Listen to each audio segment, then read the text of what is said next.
My name is Captain Chad Greathouse. Guys, I hope everybody is staying safe out there.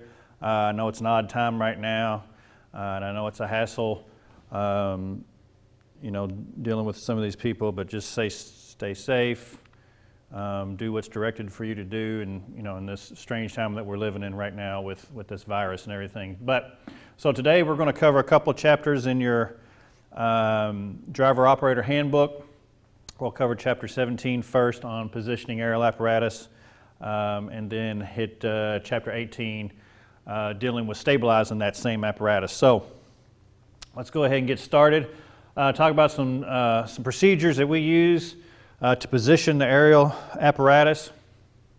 Okay, and typically done according to an SOP. Now we have a standard rule. It is listed in our high-rise SOP specifically that the first truck will take the front and the second truck will take the rear. And we hold that rule to be true for all of our bread and butter structure fires as well. Okay. Now, we can also use pre-incident plans, go to a particular structure, see if we can actually position where we need to, or just to see where the best place it is that we can position for a particular incident. On larger incidents, when we get into multiple alarms, then it's going to be up to the incident commander to state where he wants extra trucks to be positioned at, extra aerial apparatus. So that'll be up to him. Okay, so when you're doing your pre-incident plans, you're going to look at various parts of the occupancy, obviously looking for overhead as well as ground obstructions. Okay, like I talked about, is there access to all four sides? And even if there is the footing going to be good enough? Is the ground going to be solid enough for you to be able to put your stabilizers down? So all that can be taken care of during pre-incident planning, as I talked about here, okay? And as I said, I've already covered this, all right? First arriving takes the front, second takes the rear. IC will take care of any other extra alarms equipment coming in. Okay, there's also a standard rule out there, and it's listed in your manual about the height of a building as to where we're going to possibly position our trucks.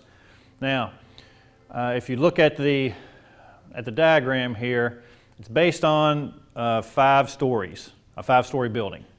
Okay, so if the building is less than 5 stories, if we have to position in this manner where the truck can't get anywhere else, okay, then the engine can park on the inside, and on a building that's less than 5 stories, the truck can actually reach the roof with no issues. If the building is greater than 5 stories or greater, then the truck needs to take the inside, and the engine's going to have to position on the outside, and I'll probably say this a few times during this presentation. It's a whole lot easier to stretch hose than it is to stretch ladders. Okay, so we just have that general rule about 5 stories as well. Okay, talked about some tactical considerations that will affect the position of your aerial apparatus. Okay, so for any given situation, proper distance between an objective and the apparatus itself is distance. That gives us the maximum stability, the best climbing angle on the aerial device. Also gives us adequate extension. Okay, and it should be consistent with how we're actually going to use the aerial. Are we going to use it to access the roof for ventilation? Are we going to be using it to access several different floors so that we can affect some rescues of occupants? Okay, and then it's also going to be consistent with what's going on with the building itself, with the conditions at the emergency scene, and we're going to talk about that more in a little bit. But long extensions at low angles where the aerial device is perpendicular to the aerial device, that is when there's maximum stress put on the ladder itself. Okay, and for those of y'all who are already certified, you should already know that. Okay, it may reduce your load carrying capacity, and here's something else I'm going to say throughout this class today, is that you need to know your apparatus. Okay, call the shop if you have any questions about it, and look into the owner's manuals, the operator's manuals, okay, to find out stuff like this. What are the load carrying capacities of your apparatus if we are in these arrangements with the aerial device where it causes a lot of stress, okay? So avoid these low angles and these maximum extensions by getting as close as you can to your objective as safely as possible.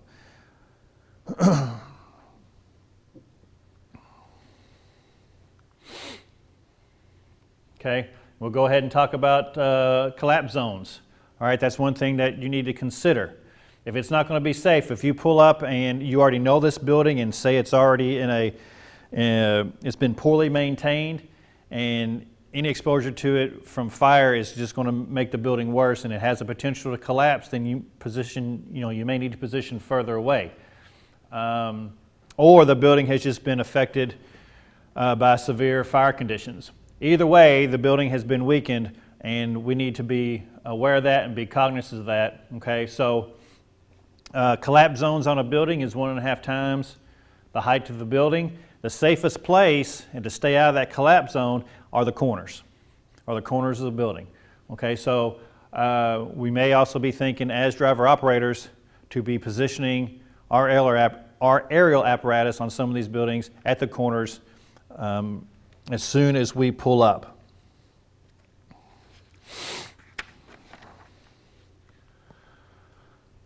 Okay, some other factors we need to talk about when we're spotting the apparatus. Okay, spotting refers to positioning the apparatus in the most efficient location. Okay, that location is probably and most likely will be the final operating position for the aerial device at the scene.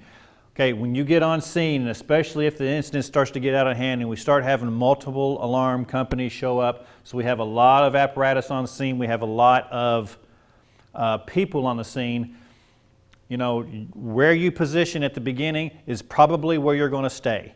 And so you need to be thinking about these things before an incident even starts on these buildings. You need to be thinking about these things when you're listening to the radio and you are responding to a potential incident on one of these buildings.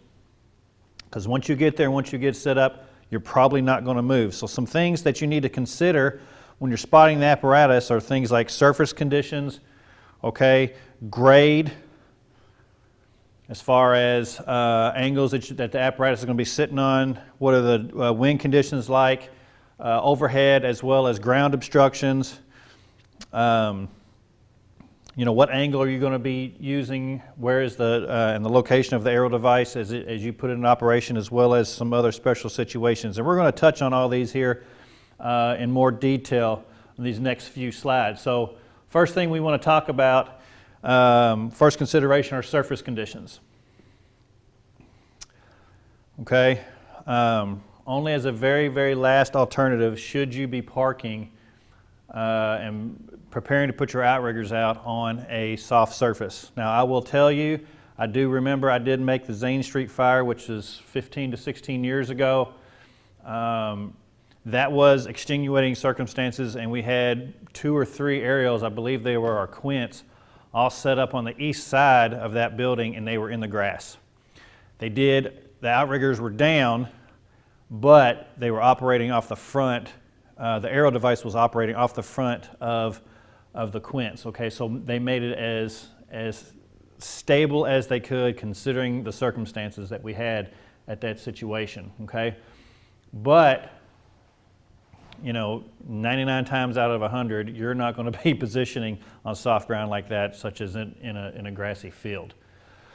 Okay, so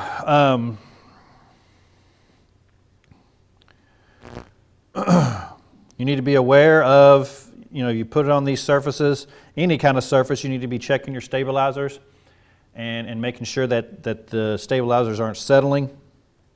Always, always, always use your pads, okay? Your ground plates. Don't ever put a stabilizer down without your ground plates. Okay, some other things also to consider, ice and snow. If you're going to be putting your stabilizers down on these surfaces, okay, that are covered by ice and snow, or even if they're wet, then you need to be periodically checking to make sure that the ground underneath your stabilizers, underneath your outriggers, is still sound, is still able to hold the weight, okay? Hot surfaces can also be a problem, okay? They become less reliable the hotter they get, and then you start to apply pressure on them when you start to put your outriggers down. Okay. Also, let's just say we've had a drought. Okay, so the ground underneath pavement is really dried out, and then we start to put a lot of water onto this building, and now we have a lot of water flowing out of the building and starting to wash away maybe some of the ground underneath of your outriggers, underneath your plates. So you just need to be mindful of those things and keep an eye on them. I will tell you that I personally did see one time I was driving engine 2 and we made a structure fire, and we, along with truck 1, were ordered to take the rear. Well, the rear of the house did have an alley in it. Truck 1 pulled in first, I pulled in behind them, and their job was to set up for elevated master streams. So I supplied them with hose, obviously, and started giving them water. They set their outriggers out, but they went out to a perpendicular angle from the apparatus, relatively low angle, with some extension on it. Long story short, which I've already gone too far already, the outrigger on that side did punch through that pavement. If there had been someone standing directly underneath of the aerial device, it would have hit them in the head and caused either great injury or even death. The aerial device did not hit the ground, but just lesson learned. The pavement back there, just some asphalt poured to make an alley, really, and it wasn't reinforced enough to be able to handle the pressure from our outriggers. So that has happened before. Some other, like I said, parking lots, private driveways. They're not, as I said, they're not reinforced the same way that public roadways are. So you just need to be mindful of that. We also need to be aware of surfaces that have some underground vaults, like underground electrical vaults. We see a lot of these downtown. So companies like Tower 2, Truck 3, Truck 1, even Quint 7 and Truck 4, if they come downtown, are going to be setting up. We need to make sure that we're not putting our outriggers down on sidewalks, particularly sidewalks that have some kind of underground vault underneath them. Also be aware of manhole covers. Okay, so one way we can plan for these buildings is, again, do it pre-incident. Take a look at some of these buildings, see where it would be great to set up your aerial device and some places that would be questionable. Okay, if you are unsure, then err on the side of caution, obviously.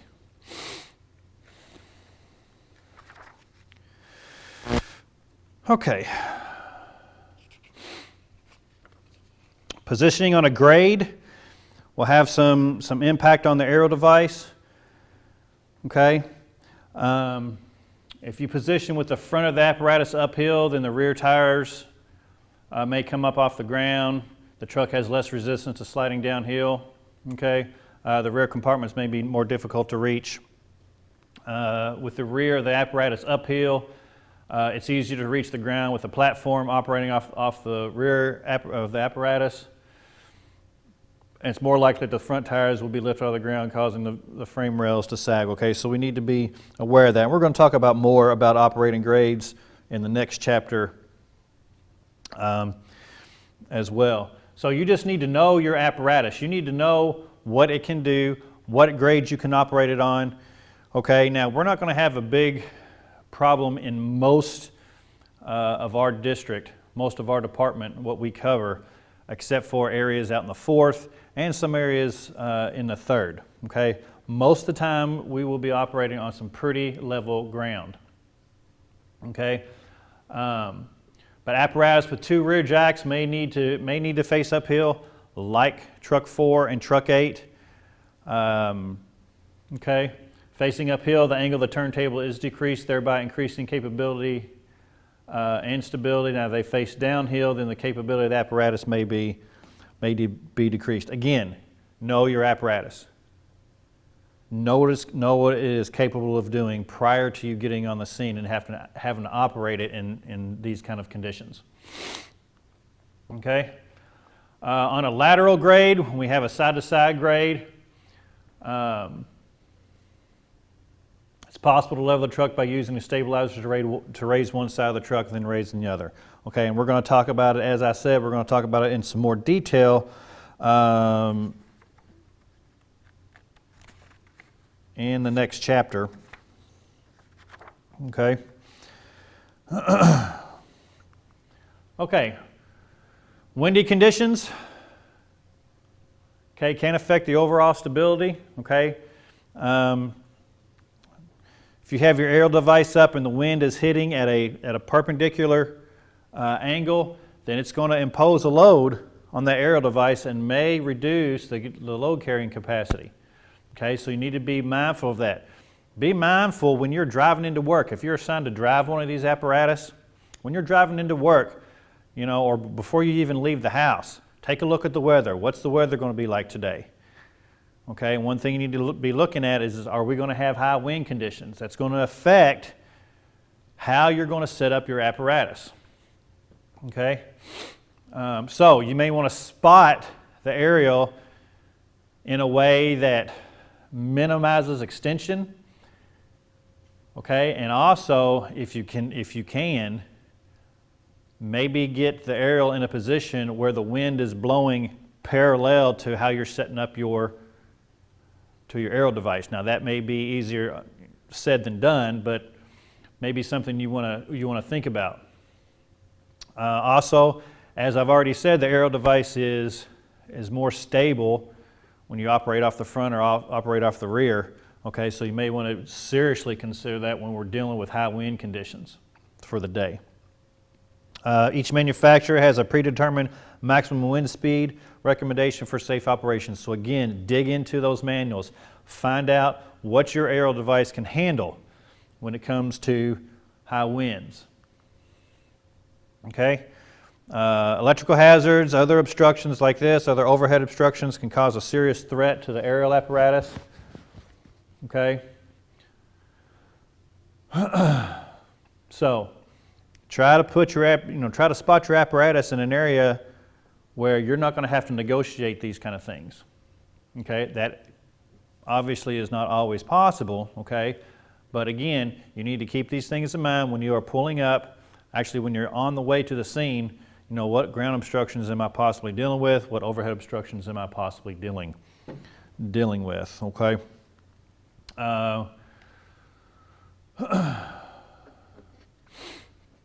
Be careful of ground power lines.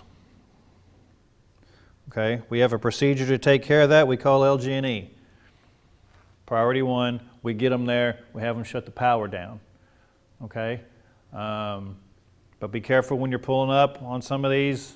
Okay, there may be you know, ground or down power lines. Obviously, don't straddle them. Okay.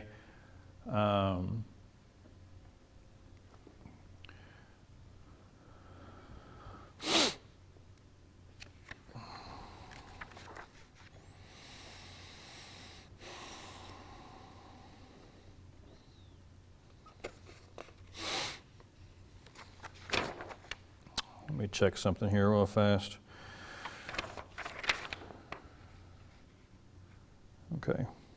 Some other ground obstructions that you need to avoid, obviously, are, vehicles, other personnel, trash containers, anything else. Okay, so a lot of things to be looking at when you're arriving on the scene as far as ground obstructions are concerned. Okay, driver operators must be continually aware of overhead power lines.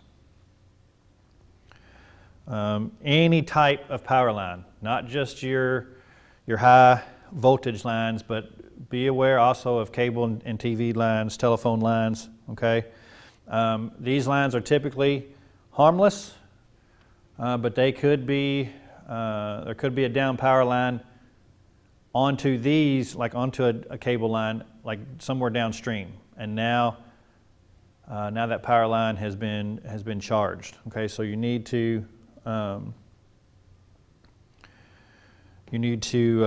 just be aware of that. Okay. I talked to the shop the other day. Okay, the standard now is we're going to keep aerial devices 15 feet from any overhead power line. Now, if you are, there's been a long-standing fire service standard of 10 feet. But as I just said, the shop just told me the other day, the standard now for us anyway is 15 feet. Okay. We do have one articulating boom apparatus in our fleet. It's Squirt 17. Okay. They have to worry about two areas. They have to worry about actually 3 areas: the lower boom, the upper boom, and that joint or that elbow that connects the 2 booms. So they need to be, you need to be watching for those things. Okay. I already talked about all of that on that slide.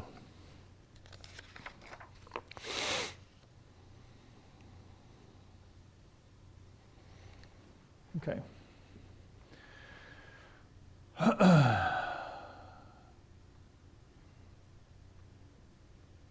This obviously goes without saying. Do not raise booms or ladders into power lines. Look up and use light to search for power lines in the dark. Okay.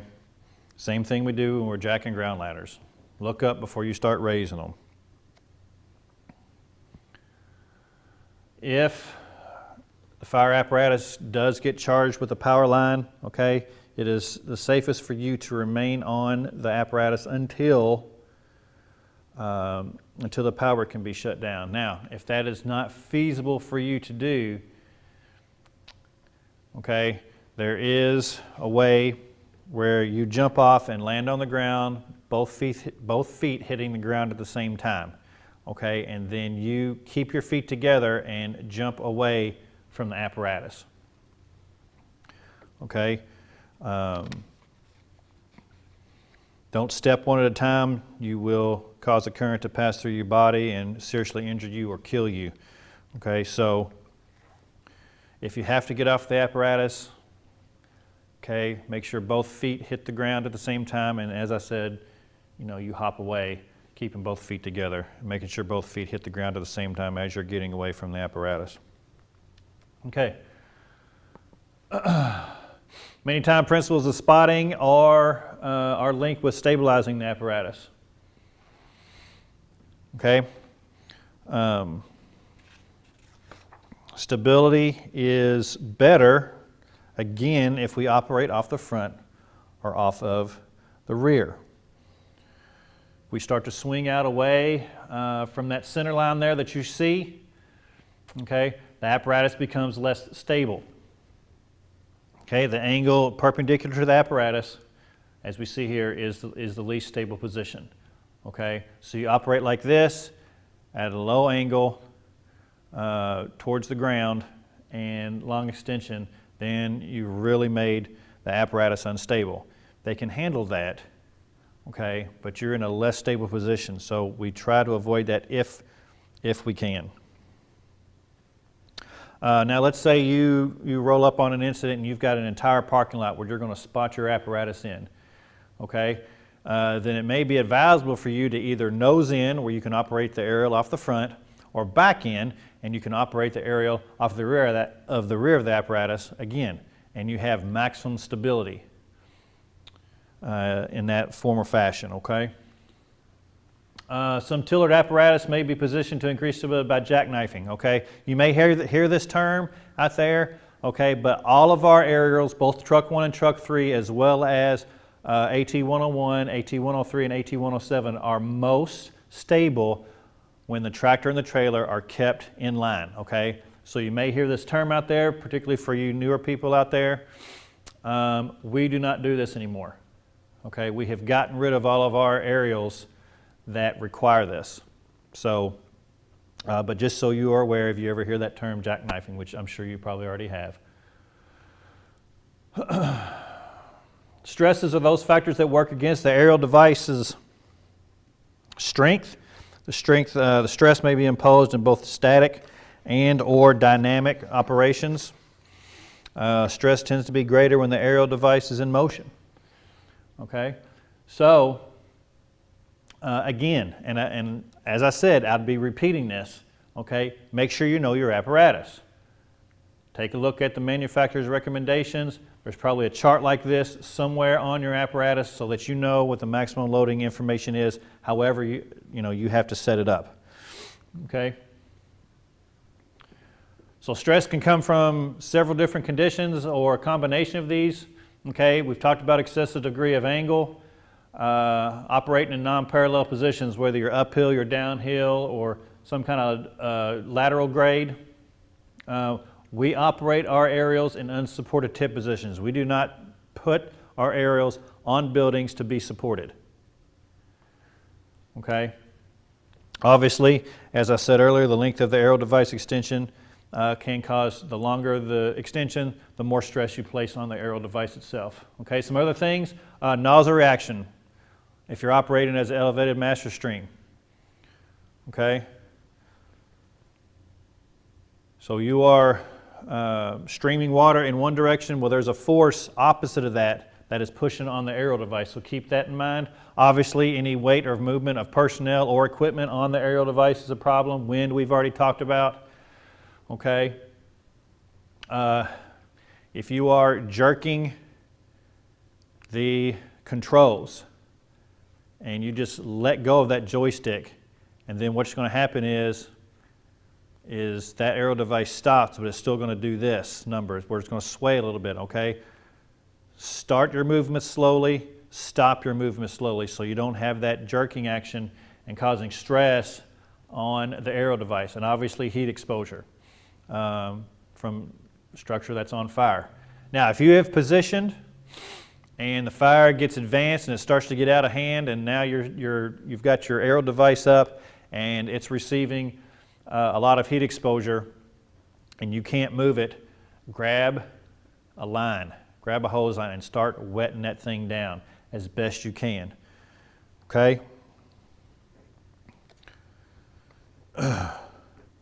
And then hopefully it'll do its job and keep it cool then. If not, then we're going to have to start making arrangements quickly to get the device down and to get it moved if we're really dealing with a lot of heat exposure on the equipment.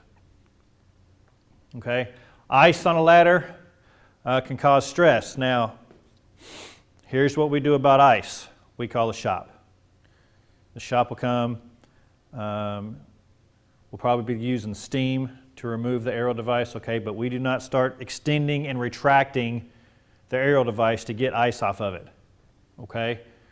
Let the shop take care of that. If it will not extend and retract due to ice, let them come and take care of that problem for you. Obviously impact with the building or the object, okay, improper stabilization, and then just when it's sitting in its cradle.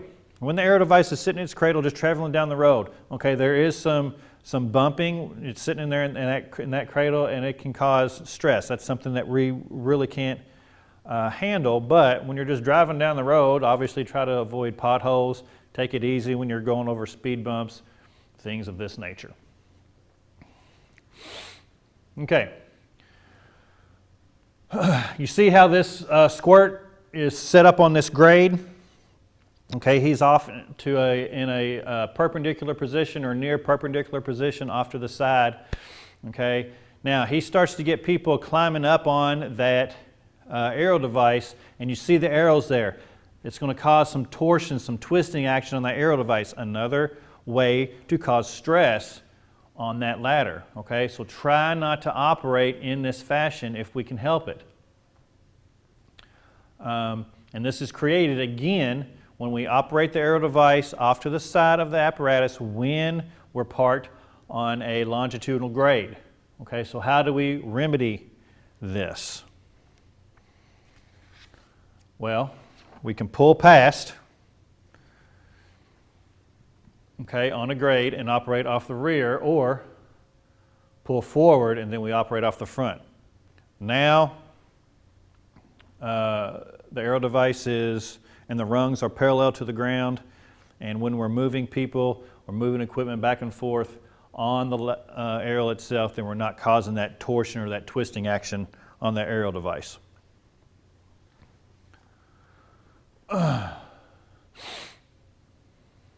Okay, as I said earlier, we do not rest our aerial devices on walls.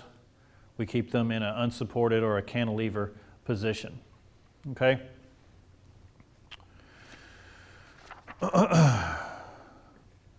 Guidelines for positioning and operating apparatus in unique response situations. Okay, how an apparatus approaches an incident, positions at the scene will significantly affect its ability to conduct emergency operations. While considering safety, driver operator must quickly process a great deal of information regarding an incident. Okay, some of that information you will gain, and they will help you to how you approach the incident. Okay, how you're going to position your apparatus, and then obviously how you're going to begin operations. And some of this is kind of redundant, some of the stuff and we've already kind of talked about this, but be aware some certain considerations. Again, when you're navigating, through traffic, whether it be vehicle traffic or pedestrian traffic, okay, be aware of your narrow and one-way streets and alleys.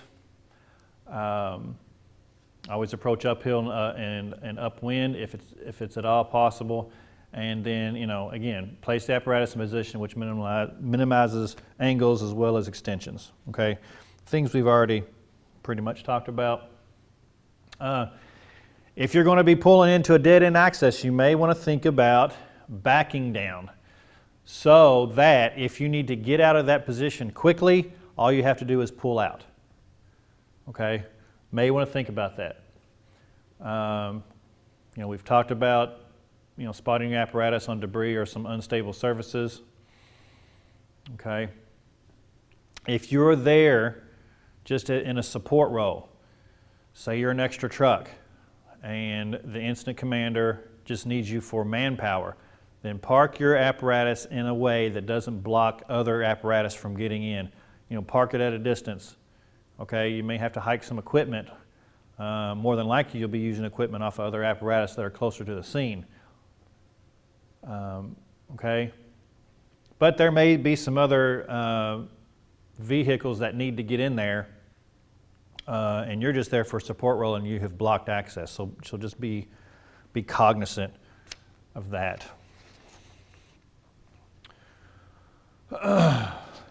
If you're first or second truck on the scene, obviously you're going to take the front or take the rear. Obviously, don't park so far away that it's going to be difficult to get your ground ladders. Now, let me say this to engine company drivers, operators.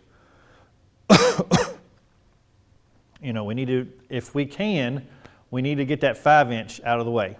If you're going to be laying in, you're first in, and I've seen this happen. I made a fire on engine 6 when I was a firefighter. I was detailed in that day, and we made a house fire right behind the firehouse. And this was old engine 6 on Portland. Okay. We laid in, but we did a terrible job of not getting the 5-inch out of the way. And we probably laid 100 to 200 feet. So truck 1 had to stop well short of the structure, and they had to carry their ground ladders and their other equipment. So engine company operators, try to get that 5-inch out of the way so we can get the trucks in there. And that would force what that may force trucks to do is have to go around the block and approach from the different side. That may have to happen, okay? In certain situations, we need to be aware of where our exhaust fumes are going, be aware of the noise that our apparatus is causing, okay, or the vibrations and how that's going to affect the scene, how it's going to affect the victims there, how it's going to affect the rescuers, okay?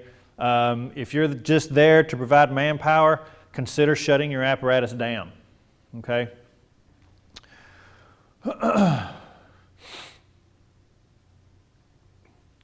Another thing you may even be thinking about, okay, obviously this is more on engine companies, but is water supply.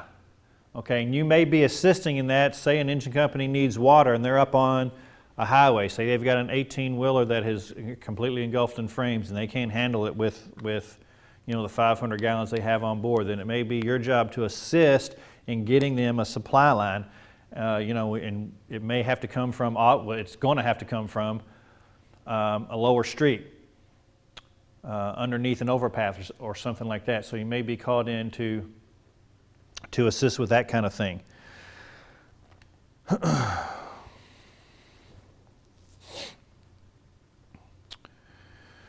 So some other specific incidents you need to be thinking about. I've already talked a little bit about highways. Okay, we're going to talk about it more, but if you're making an incident close to a railroad, or if the incident is actually on the railroad, some bridges, EMS incidences, structural incidents, structure fires, hazmat incidents, situations with aircraft, petroleum storage and processing facilities, like we have down at Rubbertown on the west end of our department, as well as some technical rescue instances. Okay.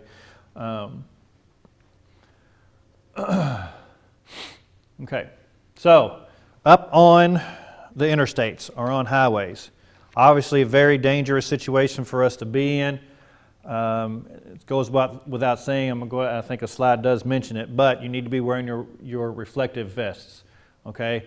And up on these roadways, up on these interstates, we can run into all kinds of situations, be it motor vehicle crashes, fires, mass casualty incidents, hazardous materials, you name it, it can happen up on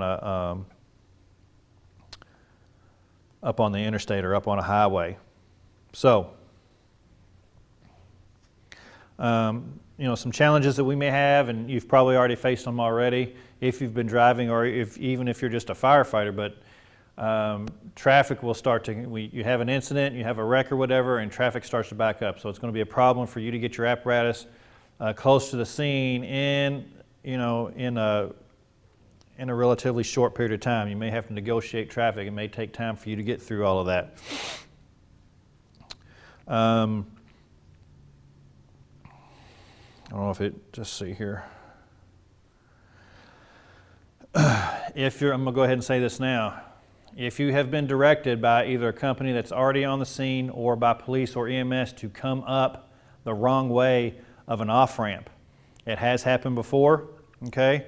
Doesn't happen that often, but I mean, I've had to do that a couple of times when I was driving. Make sure that ramp is completely shut down by police before you start up that ramp the wrong way. Okay, make sure your captain radios to make sure that the police have shut that down. Okay, talked about that already. Talked about that. Okay, so positioning on the highway incidents, you're going to position your apparatus at an angle to act as a shield between traffic and firefighters. Okay, and if you're certified, you know this already. Okay, and you see the diagram right here. They have the apparatus position where it creates a safe work zone for those firefighters working that car fire right there. It diverts traffic away from those guys. Okay.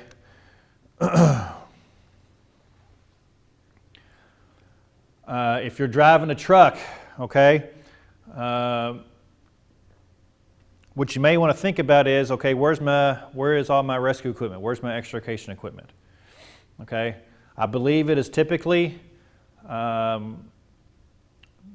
know that on, or at least it was when I was driving truck one and on truck one, and I believe it's the same for truck 3, the extrication equipment is on the captain's side. So if you're pulling up in an incident like this, okay, you want that side of the apparatus on the same side as the incident.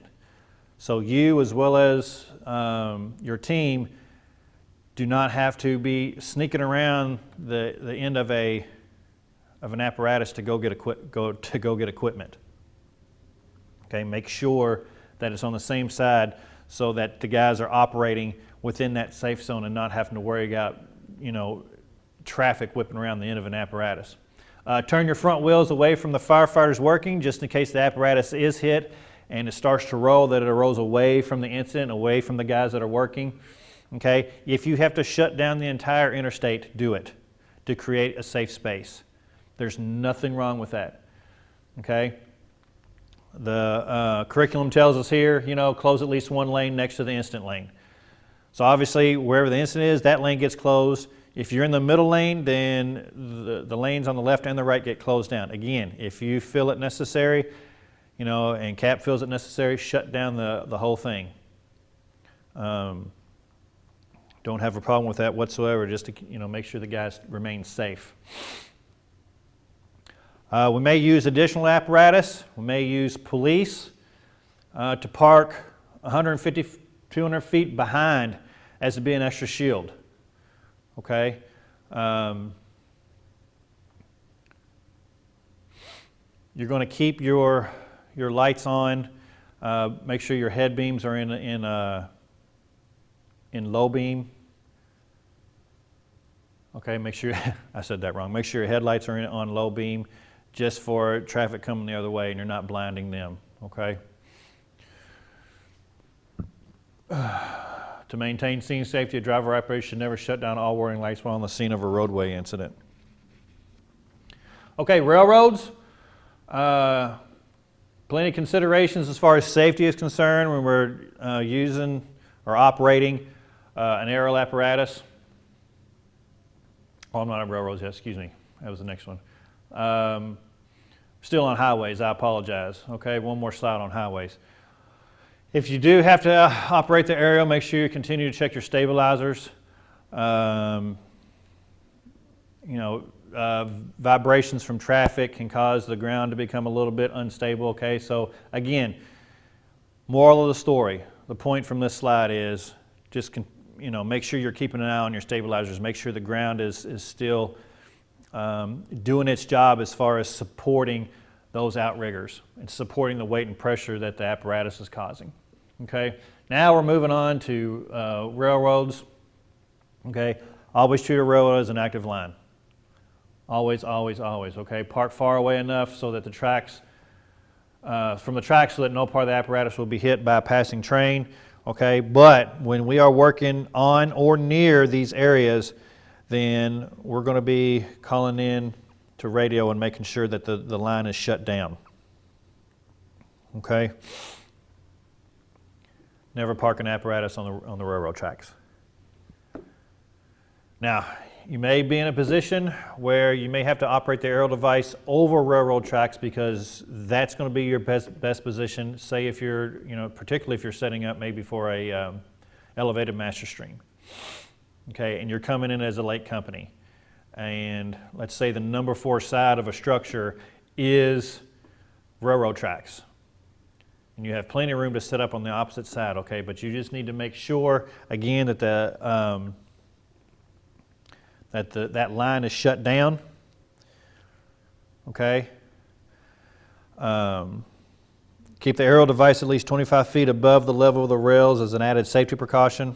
Okay, again, ground around railroad tracks may be unstable, so check your area where you're going to be putting your stabilizers down before you put them down to make sure that the ground can handle the stabilizers, okay?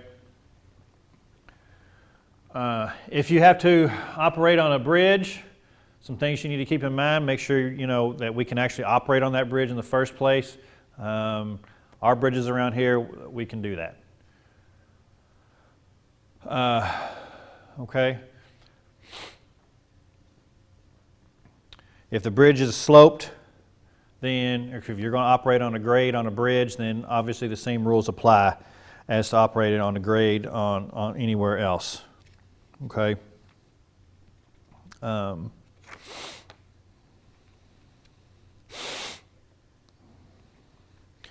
Also use caution when you're raising the aerial device if the bridge has a superstructure. Okay, the 4 main bridges that we have that go across the Ohio River, all of them have a superstructure. Okay, the Kennedy, the Lincoln, the Sherman-Minton, the 2nd Street Bridge. Okay, if you actually have to operate the aerial device itself, then you're going to have to contend with the superstructure of the bridge. So be aware of that. Be aware of that before you position. Try to get an idea of what you're actually going to be using your aerial device for if it comes to that. Be aware of wind conditions. It can be a little bit more windy up on a bridge than down in the city itself on the same day at the same time. Okay. Recognize that large bridges are designed to move somewhat in response to forces that are placed on them. And remember that bridges tend to freeze up quicker than other areas of a roadway that are on land. Okay, so and we've already talked about what to do under, making sure you're keeping an eye on your outriggers under snowy or icy conditions. Okay, EMS calls. Use the apparatus. Don't pull directly in front of the house if you're making an EMS run, okay? Leave the front of the house for the ambulance if you can, all right? You see here in this diagram, use the apparatus to block the ambulance from oncoming traffic, particularly to guard the patient loading area, okay? That'll really help out a lot. Also on these incidents, make sure that you know, if it's an EMS incident and it's outside, make sure that you're not pumping your exhaust fumes into the incident. Okay, so park in a fashion where those fumes aren't getting in and harming us or harming the patient or patients. Okay, and this goes for everybody, not only truck operators, aerial apparatus operators, but also our engine company operators. We already talked about structural incidents or structure fires, okay? Your positioning is going to be based on what you're going to do, okay? As well as the building height, the conditions of the building, okay? But also, are you going to be setting up for an elevated master stream? Are you going to be accessing the roof to do ventilation? Are you going to be accessing windows to do ventilation or for rescues, okay? Okay, again, the intensity of the fire may dictate where you're going to position, where you're going to have, with large fire, then you're going to have to back up some, okay? And you see here in this diagram how this aerial operator backed his apparatus into this position. He's operating nearly off the back, which gives him great stability, but if the fire really gets out of hand and he's too close, then, he cradles the aerial device, gets his outriggers up, and he can pull out quickly after getting hose disconnected, okay? So just be thinking about those kind of things.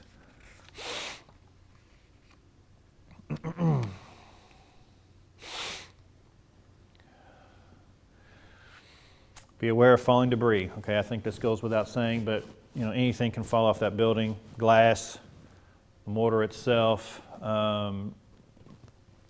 roof-mounted signs, awnings, parapet walls. All these things can come crashing down, can injure obviously personnel, but also damage our equipment. So be aware of that when you're spotting your apparatus. Okay. Okay, we talked about the collapse zones already, but just to reiterate, collapse zones 1.5 times the height of the building, and you're going to be trying to position at the corners. All right, I really don't like this diagram. This engine company has taken the corner. That truck company needs to be there. All right, again, it's a whole lot easier to stretch hose than it is to stretch a ladder. So I think in this diagram, they need to be reversed. Put that engine somewhere else. Okay, going back to some firefighter 101 stuff. Some indicators of the building might become unstable. You got bulging walls, the roof is sagging, large cracks in your exterior, things falling off the building. Okay, if there's been an interior collapse, then the whole building is obviously much more unstable. Need to be mindful of those things. The building may be coming down. Make sure that we're not parked in the collapse zone. Also, when you're doing your pre-incident planning, if you're just driving to the store, look at some of these buildings. Again, this is firefighter 101 stuff, but it's a good refresher. You're looking up and seeing those stars on the side of the building where you know that the walls are being held together, not by the building itself, but now that's something that had to be put in to the building, a steel rod, so that the walls don't bulge out and collapse. Okay, but that gives us an idea that this building is not completely stable, and it can become much more stable or unstable much more quickly under fire conditions. Okay.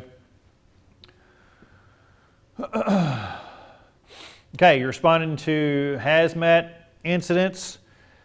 Some things, this is hazmat 101 stuff right here.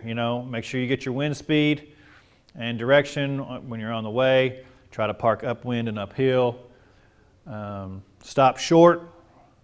Get an idea of what's going on the incident before we approach any further. On hazmat incidents, we slow down.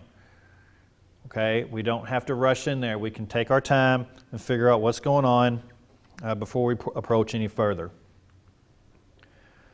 Okay, be aware again on hazmat incidents that the apparatus may be exposed to high levels of heat.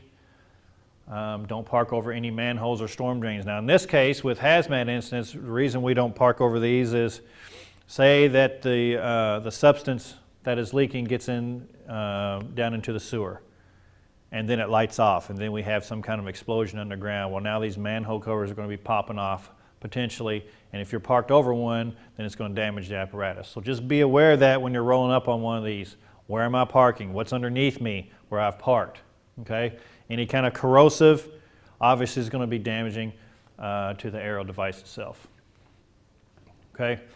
3 basic types of aircraft incidents to which aero apparatus may respond. Okay.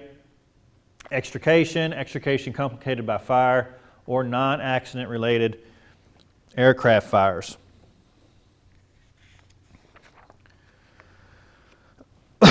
Excuse me.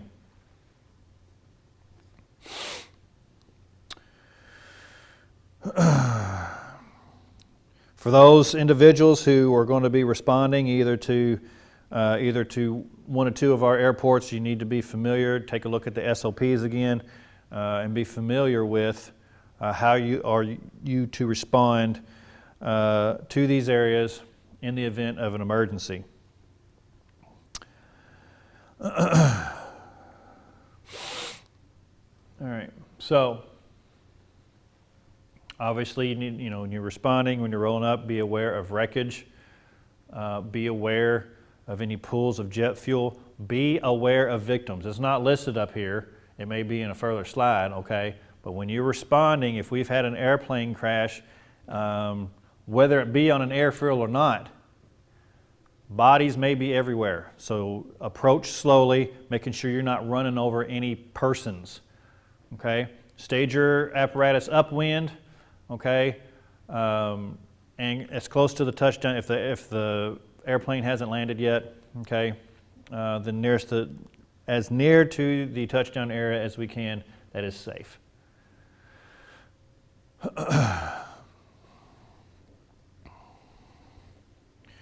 Obviously, don't position near any running jet engines or danger zones around a jet engine, okay? In reality, few tactical uses for the aero device at scenes. There are few tactical uses for aero devices at the scene of an aircraft, okay? You may be there for manpower to transport people in, okay? Or to use some portable equipment, okay? And again, may be using it, just the truck itself, not necessarily the aero device, but to, do ventilation, to do rescue, deploying hand lines into the interior of the aircraft for master stream applications. All right. I think that goes without saying. Okay. Do not position apparatus anywhere where the aircraft is expected to land. All right. Let's see. Fuel chemical processing facilities. We have plenty of these down in the west end of the city at Rubbertown. Okay. We may be setting up to use elevated master streams if we have a fire in one of these storage tanks.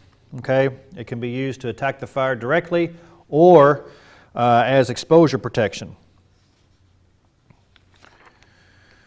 If you are assigned to one of these areas, then pre-plan these particular facilities, okay? And you can also be setting up some training between yourself and fire brigades that are situated, that are already set up at these areas, at these facilities, okay? You can set training up with them. Obviously, you're never going to want to spot an aerial device inside of a dike, okay, that surrounds the affected tanks. These apparatus you see here are in a correct position, okay. Obviously, you're going to need to be upwind. We've already talked about that, and uphill if you can help it.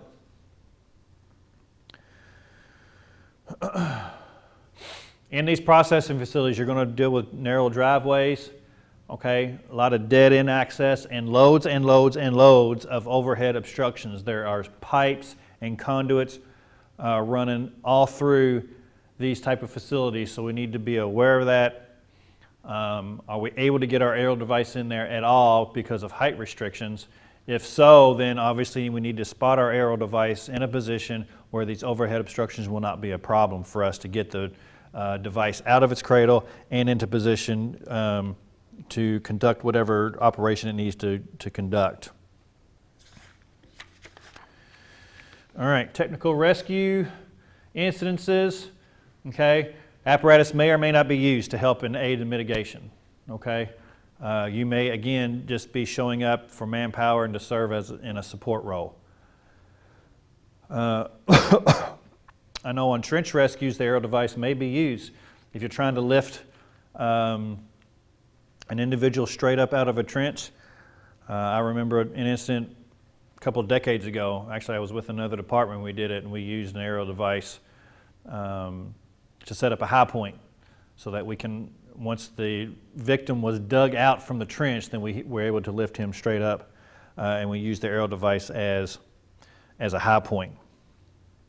Okay.